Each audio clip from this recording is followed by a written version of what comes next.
Now may the words of my mouth and the meditations of all of our hearts be acceptable unto you, O God, our rock and our Redeemer. Amen.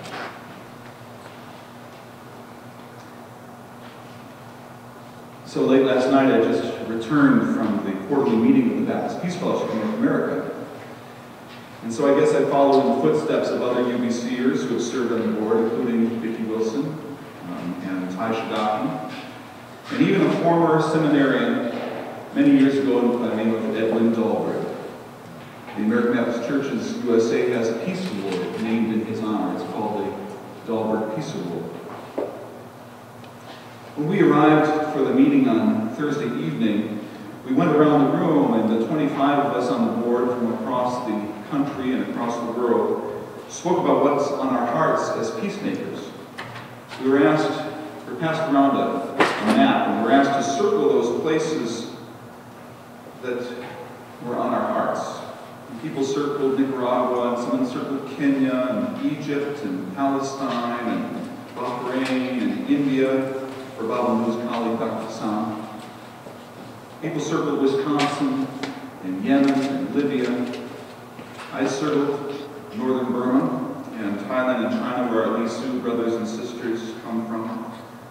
And I also circled Ohio, where they're having Wisconsin-like demonstrations over collective bargaining and union busting. My very first act of civil disobedience was in the office of Congressman John Kasich back in 1986. Along with friends from Jeff's church, First Baptist Church of Granville, we were protesting the escalation of the war in Nicaragua. And he was just as patronizing to us back then as he is now to the protesters in Ohio, now that he is the newly elected governor of Ohio. I think about the state of our world and the amazing mobilization of people on behalf of workers' rights. I think about all this in light of our call to be peacemakers. I think about this in light of Cyrus's bloodless coups. And I wonder what we might learn from all this as we seek to make sense of our world. I wonder where our next messiahs might come from. Let me start off by talking a little bit more about Cyrus. Cyrus was a calculating and ambitious king.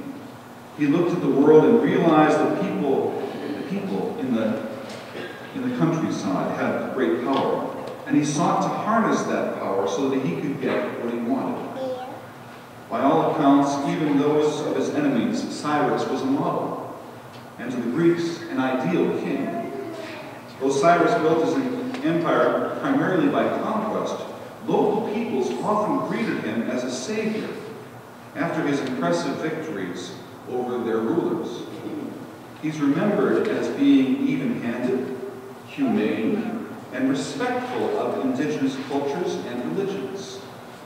Modern scholars sometimes credit him as being the founder of multiculturalism and the first to publish a Declaration of Human Rights way back in 538 BCE. It's in the Cyrus Cylinder, a piece of writing. The prophet Isaiah says that Cyrus is called by God to be the shepherd of the Hebrew people.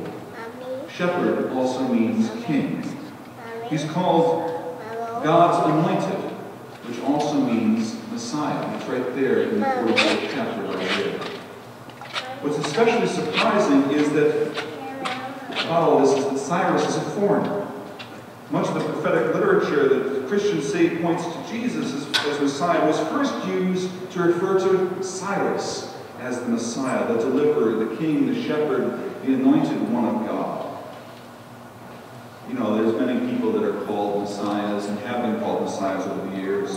Saul, Moses, Jesus, Bar Kokhba, Gandhi, Cyrus, Zerubbabel, and the list goes on and on.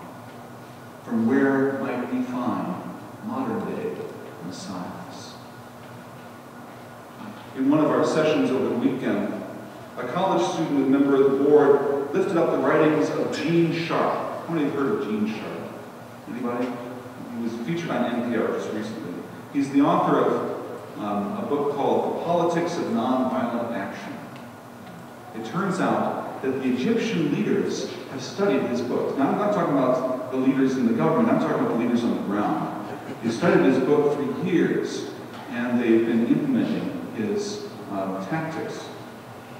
Far from a spontaneous movement of people, they implemented his analysis and his strategy in their so far triumphant and unfolding struggles. As we seek to understand the Middle East, Northern Africa, and even Wisconsin and Ohio, it'd be good to review a bit of what Gene Sharp pointed out in his work. First of all, Sharp writes that all hierarchical systems require the cooperation of people at every level, from the lowliest workers to the highest bureaucrats. And when enough people withdraw their support for a long enough time, the power of the ruler disintegrates. In The Politics of Nonviolent Action, Sharp stresses that strategic nonviolence is not passive, nor is it a way of avoiding conflict. He sees conflict as necessary and inevitable.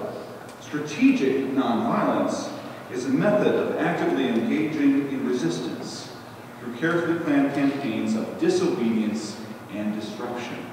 It's what we've been seeing. Sharp puts forth two ways of looking at the nature of political power. One is the monolithic model, where people are dependent on their ruler for support. This model assumes that the government is a given, a strong, independent, durable, if non-destructible, self-reinforcing, self-perpetuating force. From this point of view, the only means of opposing the power structure is with overwhelmingly destructive force. This model provides justification for war and for violent revolution. The monolithic theory of power is only true when both the rulers and the ruled believe it. That's what it is. And for obvious reasons, this is a conception of power that those with power like to perpetuate. A more realistic view of power, says Sharp, recognizes that rulers derive their power from those whom they rule. The cooperation of those around the ruler is absolutely essential if he or she is to have any power at all. Without at least passive support of the general population and his or her agents, meaning cabinet members or aides or legislative bodies or police or the military force, the most powerful dictator in the world becomes just another crackpot with dreams of world domination. The technique of strategic nonviolence is based on this insight. So why do people obey the system that's out there? Sharp says we need to understand 7 reasons why people obey and why there is these political powers. He says there's 7 reasons that people obey powers. First is habit. In his opinion, habit is the main reason that people don't question the actions of their superiors.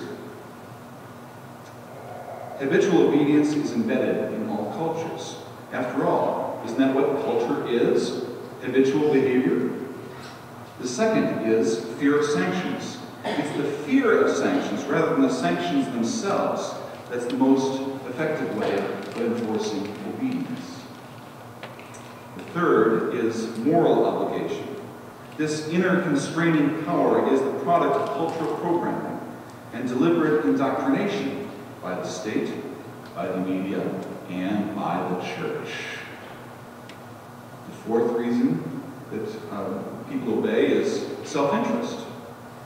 The potential for financial gain and enhanced prestige can entice people to obey. The fifth is psychological identification with the ruler. People may feel an emotional tie with the leader of the system, experiencing its victories and defeats as their own. The most common manifestations of this are patriotism, nationalism. The sixth, he notes, is the zones of indifference. People often obey commands without consciously questioning their legitimacy. And finally, there's the absence of self-confidence. Some people prefer to hand control of their lives over to the ruling class. They may feel inadequate to make their own decisions. When analyzing human obedience, the psychological factor is decisive. Domination and submission are psychological states of mind. Those who are against the use of nonviolent tactics like demonstrations or petitions claim that they are merely symbolic gestures, and they forget that power is symbolic as well. Withdrawing support, even symbolically, calls into question the props and illusions that power hold up.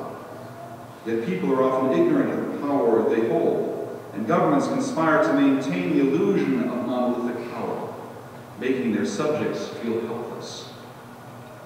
People hold power. That's the lesson. That's the hope. That's what we cling to for dear life, and that's what we're seeing across the world right now.